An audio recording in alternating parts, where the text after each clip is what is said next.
जय सिया राम दोस्तों, जय हनुमान। आज की वीडियो में मंगलवार व्रत कथा का श्रवण करने जा रहे हैं।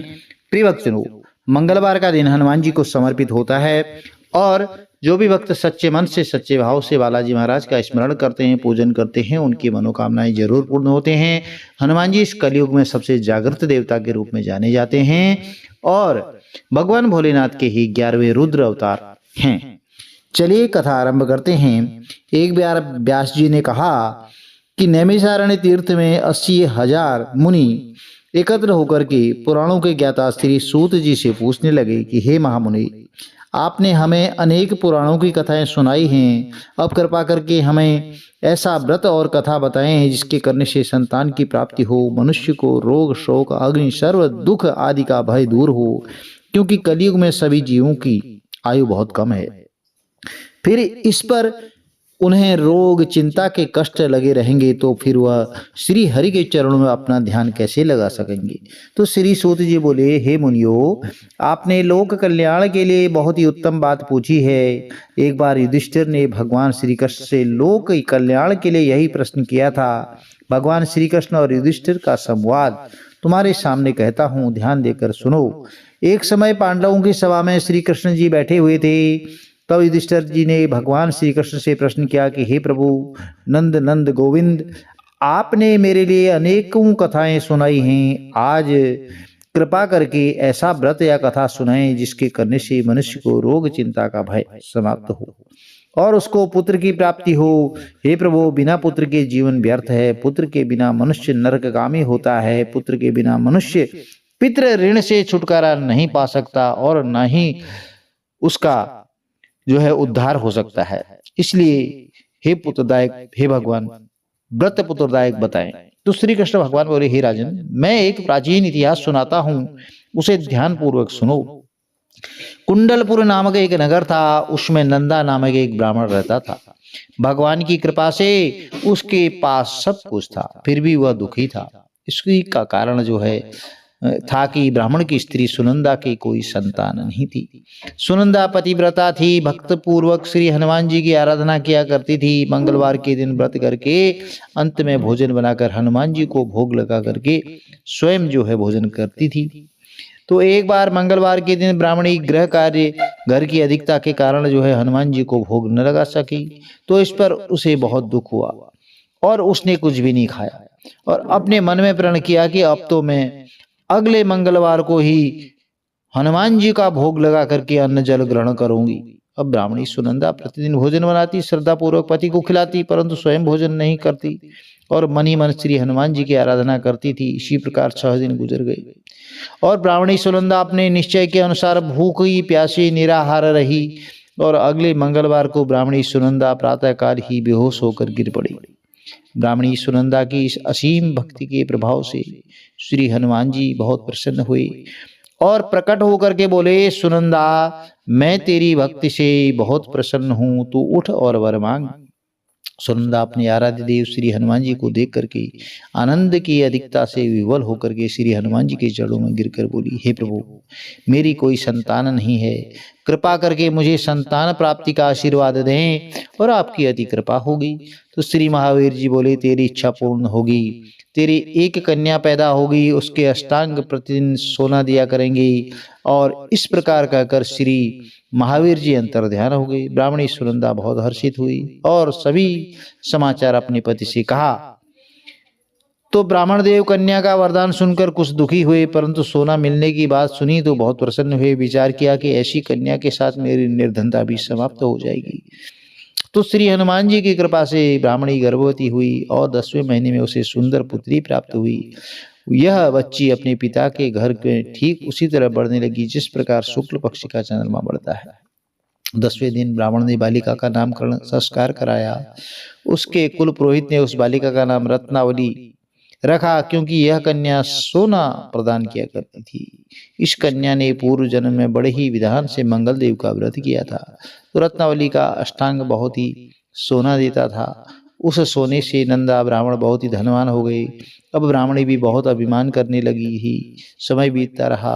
अब रत्नावली 10 वर्ष की हो चुकी थी। एक दिन जब सुनंदा ब्राह्मण प्रसन्न चित्त था, नंदा ब्राह्मण प्रसन्नचित्त था। तो तब सुनंदा ने अपने पति से कहा कि मेरी पुत्री रत्नावली विवाह के योग्य हो गई है, इसलिए आप कोई सुंदर और योग्य वर देख करके इसका विवाह कर दें। तो यह सुनकर ब्राह्मण बोला, अभी तो रत्नावली बहुत छोटी है। तब ब्राह्मणी बोली, शास्त्रों की आज्ञा है कि कन्या 8वें वर्ष में गौरी, 9 वर्ष में राहिणी और 10वें वर्ष में कन्या, इसके पश्चात रजस्वला हो जाती है। तो गौरी के दान से पाताल लोक की प्राप्ति होती है, राहिणी के दान से वैकुंठ लोक की प्राप्ति होती है, कन्या के दान से इंद्रलोक में सुखों की प्राप्ति होती है। अगर हे पतिदेव रजस्वला का दान किया जाता है तो घोर नरक की प्राप्ति होती है।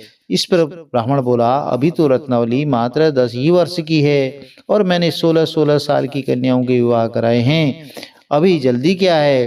तब ब्राह्मणी सुनंदा बोली, आपको तो लोभ अधिक हो गया लगता है, और शास्त्रों में कहा गया है कि माता पिता और बड़ा भाई रजस्वला कन्या को देखते हैं तो अवश्य ही नरकगामी होते हैं। तब ब्राह्मण बोला, अच्छी बात है, कल मैं अवश्य ही योग्य वर की तलाश में अपना दूत भेजूंगा। दूसरे दिन ब्राह्मण ने अपने दूत को बुलाया और आज्ञा दी कि जैसी सुंदर मेरी कन्या है वैसा ही सुंदर वर उसके लिए तलाश करो। तो दूत अपने स्वामी की आज्ञा पाकर के निकल पड़ा। पंपई नगर में उसने एक सुंदर लड़के को देखा।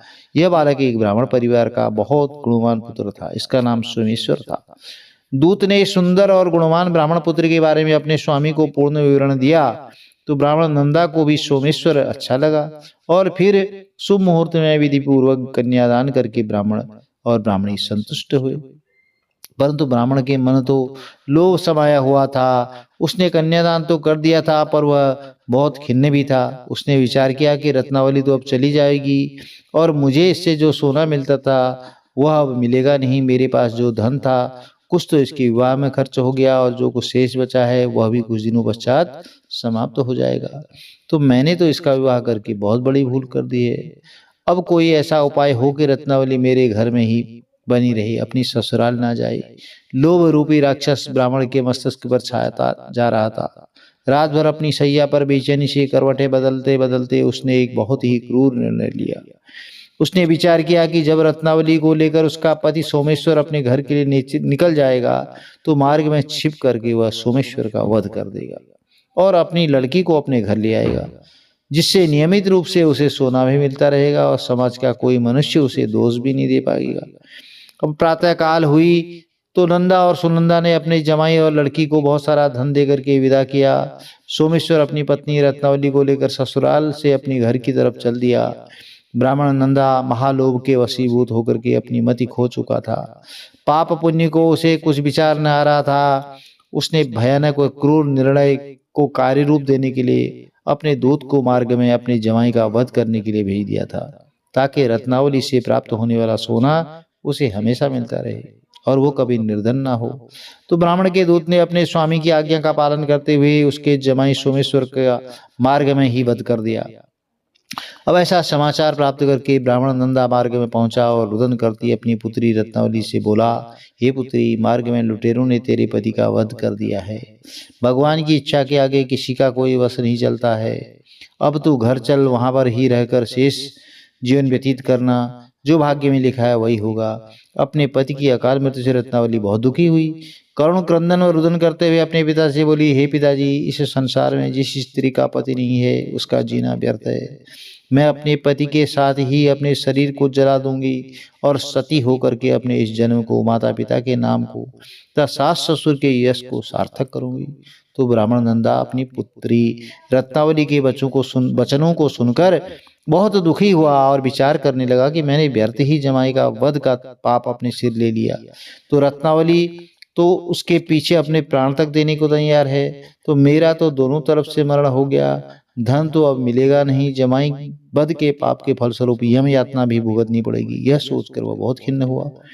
सोमेश्वर की चिता बनाई गई। रत्नावली सती होने की इच्छा से अपने पति का सिर अपनी गोद में रखकर चिता में बैठ गई। जैसे ही सोमेश्वर की चिता को अग्नि जल लगाई गई, वैसे ही प्रसन्न होकर के मंगलदेव वहां प्रकट हुए और बोले, हे रत्नावली, मैं तेरी पति की भक्ति से बहुत प्रसन्न हूँ, तू वर मांग। रत्नावली ने अपने पति का जीवन दान मांगा। तब मंगलदेव बोले कि रत्नावली, तेरा पति अजर अमर है, यह महाविद्वान भी होगा और इसके अतिरिक्त तेरी जो इच्छा होगी वर मांग।